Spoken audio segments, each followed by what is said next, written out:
Spain নয়, বিশ্বকাপের ফাইনালে জিতবে আর্জেন্টিনা ফুটবল দল। মেটলাইফ স্টেডিয়ামে ট্রফি উঠবে লিওনেল মেসির হাতে। ম্যাচের আসল পার্থক্য গড়ে দেবেন এই মহাতারকা। এবার ফাইনালের আগে এমনই ভবিষ্যৎবাণী জানিয়ে দিলেন সাবেক রিয়াল মাদ্রিদের কিংবদন্তি এক গোলকিপার।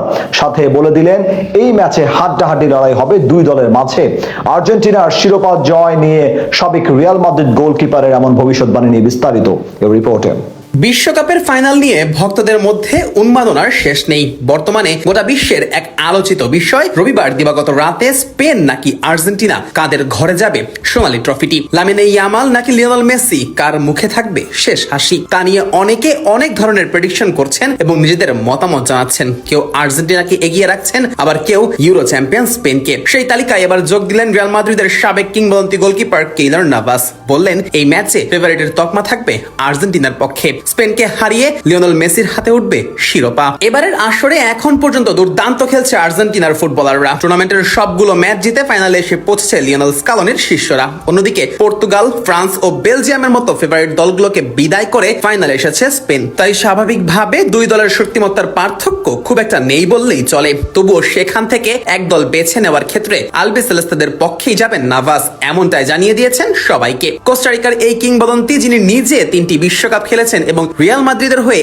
একাধিক উয়েফা চ্যাম্পিয়ন্স লিগ শিরোপা জিতেছেন, মনে করেন সমানে সমান এই লড়াইয়ে আর্জেন্টিনার পাল্লা কিছুটা ভারী, যার প্রধান কারণ লিওনেল মেসি। নাভাসের মতে দুই দলের শক্তিমত্তার বিচারে মূল পার্থক্য গড়ে দেবেন একজন খেলোয়াড়ই। তিনি বলেন এমন সমানে সমান ফাইনালে কাউকে নিশ্চিত ফেভারিট বলা খুব কঠিন, কারণ দুটি দলই অসাধারণ। তবে আমাকে যদি একটি দল বেছে নিতে হয়, আমি আর্জেন্টিনাকেই বেছে নেব, কারণ তাদের দলে মেসি আছে। তার মতে লিওনেল মেসি আর্জেন্টিনাকে ফাইনাল পর্যন্ত নিয়ে আসতে সবচেয়ে বেশি কার্যকরী ভূমিকা রেখেছেন। তাছাড়া ফাইনাল ম্যাচে দুই দলের মাঝে সবচেয়ে বড় তারকা তিনি। তাই লিও যদি জ্বলে ওঠেন তাহলে স্পেনের জয় পাওয়া কঠিন হয়ে যাবে। তাছাড়া বল পায়ে দুরন্ত ফর্মে রয়েছেন LM10। এখন পর্যন্ত 8 গোল ও 1 হালি অ্যাসিস্ট করে গোল্ডেন বুট এবং বল দুটি জয়ের দিক থেকে সবচেয়ে বেশি এগিয়ে আছে তার নামই। তাই ফাইনালে মেসি হতে পারেন পার্থক্য সৃষ্টিকারী ফুটবলার। যদিও নাভাস আশা করছেন একটি হাড্ডাহাড্ডি লড়াইয়ের। তার মতে দুই দলেরই শক্তিমত্তা প্রায় সমান। নাভাস বলেন ফাইনালে আসা দুই দলই অনেক ধকল সয়ে এখানে এসেছে।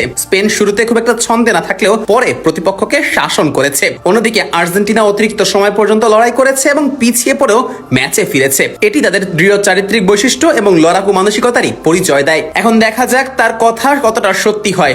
স্পেনকে হারিয়ে টানা দ্বিতীয় এবং নিজেদের ইতিহাসের চতুর্থ শিরোপা জিততে পারে কিনা আলবিসেলেস্তেরা। কোস্টারিকার এই কিংবদন্তি গোলকিপার নিজে 3টি বিশ্বকাপ খেলেছেন এবং রিয়াল মাদ্রিদের হয়ে একাধিক উয়েফা চ্যাম্পিয়ন্স লিগ শিরোপা জিতেছেন। তাছাড়া PSG-তে তিনি মেসির সতীর্থও ছিলেন।